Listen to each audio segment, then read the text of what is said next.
नमस्कार, मैं हूं अखिलेश। एक बार फिर से स्वागत है आपको हमारा यूट्यूब चैनल पर। पिछले वीडियो में हमने पढ़ा था क्लास 10th के बायोलॉजी में जो एक चैप्टर है जिसका नाम है जैव प्रक्रम। जैव प्रक्रम क्या है हमने ये देखा। जैव प्रक्रम क्या क्या होता है, श्वसन, पोषण, परिवहन ये देखा। पोषण के सारे प्रक्रिया के बारे में हमने उस वीडियो में बात किया था। और आज के इस वीडियो में हम पढ़ेंगे कि मनुष्यों में पोषण कैसे होता है। तो मनुष्यों में पोषण का जो विधि पाया जाता है उसे प्राणी संपोषण कहते हैं। और पौधों में पोषण के बारे में भी पूरा पढ़ लिया था उसी वीडियो में। तो प्रकाश संश्लेषण वगैरह क्या होता है, अगर आप जानना चाहते हो तो उस वीडियो को जरूर देखें, पिछले वीडियो को। और आज की इस वीडियो में मनुष्यों में पोषण का विधि पढ़ेंगे, प्राणी संपोषण के बारे में कि प्राणी संपोषण, और मानव में पढ़ेंगे कि कैसे होता है। और मानव में पोषण होने के लिए पाचन तंत्र होते हैं, कुछ तंत्र होते हैं पोषण की प्रक्रिया पूरा करने के लिए, उन्हीं तंत्र को पढ़ेंगे आज हम लोग। और उन तंत्र को हम कहते हैं आहार नाल। तो चलिए आहार नाल के बारे में पढ़ना शुरू करते हैं। आहार नाल के मैं पार कर नहीं लाया हूँ, क्योंकि कभी कभी एग्जाम में आहार नाल का वर्णन करे ये पूछ लिया जाता है, इसका डायग्राम पार कर बताइए। तो मैं आपके लाइव आपके साथ पारूंगा, तो आप इस तरीका से कैसे बनाते हैं सीख जाइएगा। तो चलिए वीडियो में बने रहिएगा अंत तक। अगर आपके एग्जाम में भी ऐसा क्वेश्चन आए तो आप किस तरीका से बनाइएगा तो 5 नंबर पूरा मिलेगा। तो देख लीजिएगा, पूछे आहार नाल का वर्णन करे, एक तो क्लियर हो जाएगा कि आहार नाल का क्या क्या पार्ट है। उसका बाद अगर आप एग्जाम देने वाले हैं तो उसके लिए भी ये बहुत जरूरी है। तो हम बनाना शुरू करते हैं, आप थोड़ा सा धैर्य बनाए रखिएगा। तो आहार नाल बनाना शुरू करते हैं। तो सबसे पहले ये पोर्शन बना लेते हैं।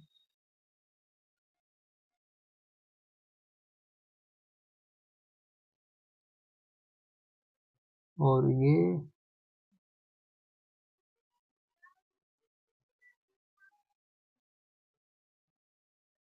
देखो, मनुष्य लगभग कुछ ऐसा ही होते हैं। और मनुष्य के बाहर के बातें तो हम लोग देखने वाले नहीं है, बाहर के पार्ट तो पढ़ने वाला नहीं है। तो अंदर के पार्ट क्या होता है, तो यहाँ से एक ऐसे नली गया रहता है ऐसे, और यहाँ से एक श्वासन नली।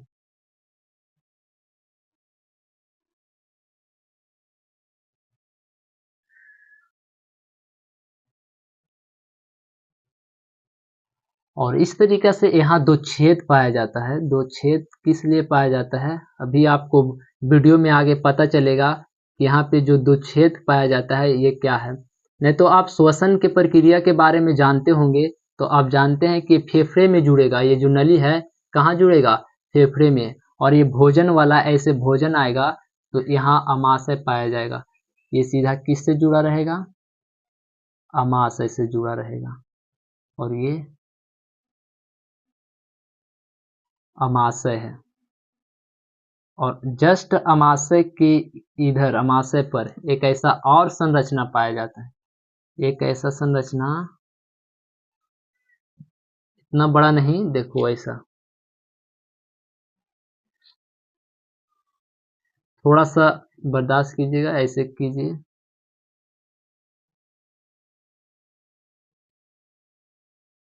हाँ, इस तरीका से एक संरचना पाया जाता है। और यहाँ से, और यहाँ पे यकृत पाया जाता है। क्या पाया जाता है, और यकृत के अंदर एक ऐसे संरचना देखने को मिलता है जिसे हम पित्ताशय कहते हैं। और ये रहा आपका यकृत, और यकृत इससे जुड़ा हुआ है।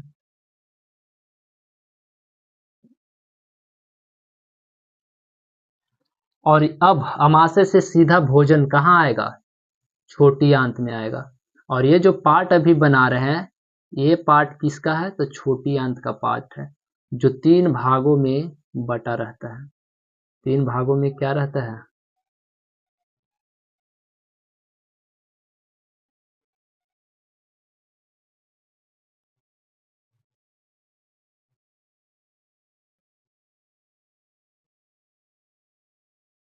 और यहाँ पे एक संरचना पाया जाता है उंगली नुमा। और उसका बाद ये है बड़ी आंत। क्या है ये, अंदर से ऐसे मोट संरचना, उसका बाद ये बाहर का भाग,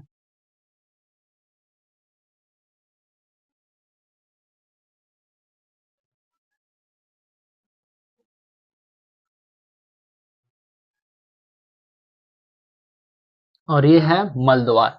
लगभग एक अच्छा सा मनुष्य के आहार नाल बोले तो पाचन तंत्र बनकर तैयार हो गया है। अब इसका वर्णन करना है। अगर आप इतना बना लेते हैं और इसके अंगों का वर्णन कर देते हैं तो आपके एग्जाम में 5 नंबर लाने से कोई रोक नहीं सकता है। देखिए ये क्या है, तो इसे आप दर्शाएंगे कि यह आहार नाल के पहला भाग है जिसे मुख गुहा कहा जाता है। क्या कहा जाता है? मुख गुहा कहा जाता है। मुख गुहा। तो आहार नाल के पहला भाग आपको क्या मिला? यह मुख है और मुख गुहा मिला। उसका बाद आपको कुछ अंगों को एक्स्ट्रा दर्शाना पड़ेगा, जैसे कि यहाँ पे एक बॉक्स पाया जाता है। क्या पाया जाता है? एक बॉक्स पाया जाता है, बॉक्स नुमा संरचना पाया जाता है जिसे लैरिंग्स कहते हैं। क्या कहते हैं? लैरिंग्स। और इसे हिंदी में स्वर यंत्र कहा जाता है। स्वर यंत्र। और आवाज यही उत्पन्न कर रहा है। कौन बना रहा है हमारे अंदर आवाज? तो लैरिंग्स बना रहा है। उसका बाद आप इसके नीचे आओगे तो ना हड्डी है और ना ही मांस है। ये ट्रैकिया है, एक कठोर, जिसे कार्टिलेज कह सकते हैं आप, कार्टिलेज की तरह होता है, जिसे अपूर्ण बलय कहा जाता है। किस चीज से बना हुआ है? अपूर्ण बलय से। और इसे ट्रैकिया नाम दिया जाता है। क्या नाम दिया जाता है? ट्रैकिया। तो यहाँ क्या है? ट्रैकिया। उसका बाद ये जो नली है इसे हम ग्रसनी कहते हैं। क्या कहते हैं?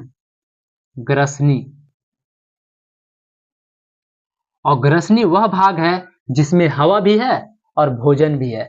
अगर आपको कभी कंफ्यूजन लगे कि हवा वाला मार्ग दूसर होता है और भोजन वाला मार्ग दूसर होता है तो कतई उसे झूठ मानिएगा, क्योंकि हवा और जो भोजन है दोनों एक ही नली में आता है। और जो ट्रैकिया का निचला भाग है उसे हम ग्रहणी कहते हैं। यहाँ से साबित हो जाता है इसमें क्या है? हवा भी है और क्या है? भोजन भी है। और इसके नीचे चले आइएगा तो ये दो जो मिल रहा है नली, अगर आप श्वसन पढ़ चुके हैं तो आपको पता है कि ये जान के कहाँ जुड़ेगा? दोनों फेफड़े से। हमारे दोनों ओर, दाहिना ओर और बायां ओर फेफड़ा पाया जाता है और इसी से जुड़ा हुआ है। तो जब हम श्वसन के तंत्र पढ़ेंगे तो इसका बारे में काम आएगा। और ये जाएगा श्वास, फेफड़ा में जुड़ेगा। उसका बाद ये जो है इसका भोजन की नली है। लेकिन यहाँ पे एक संरचना पाया जाता है। यहाँ पे क्या पाया जाता है? एक संरचना जिसे कहते हैं एपोग्लोटिक्स। क्या कहते हैं? इपोग्लोटिक्स कहते हैं। देख लीजिएगा, स्पेलिंग थोड़ा गलत हो सकता है। इपोग्लोटिक्स।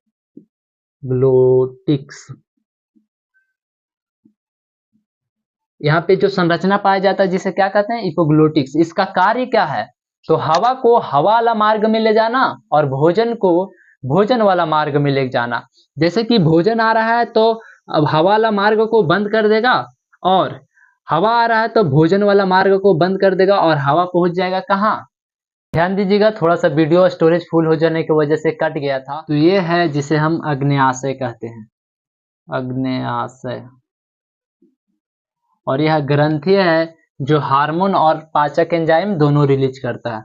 उसका बाद ये जो दिखाई दे रहा बड़ा सा भाग इसे यकृत कहते हैं। क्या कहते हैं? यकृत। क्या कहते हैं? यकृत। और यकृत के अंदर ये वाला भाग को हम लोग पित्ताशय कहते हैं। क्या कहते हैं? पित्ताशय। पित्ताशय कहते हैं। और इस भाग को हम लोग कहते हैं छोटी आंत। बीच वाला जो भाग है ना, 1 2 3, तो इस वाला भाग को छोटी आंत कहते हैं। क्या कहते हैं? छोटी आंत।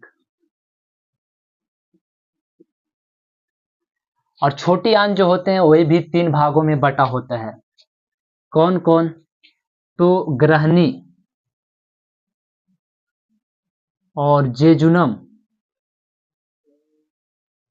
और इलियम। ग्रहणी, जेजुनम और इलियम।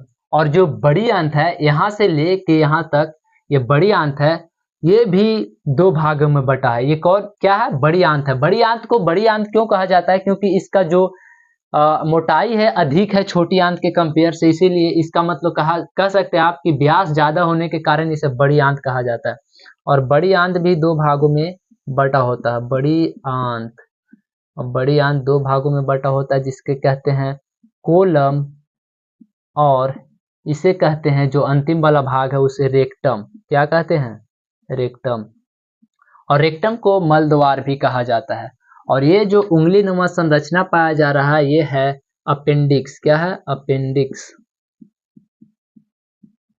अपेंडिक्स।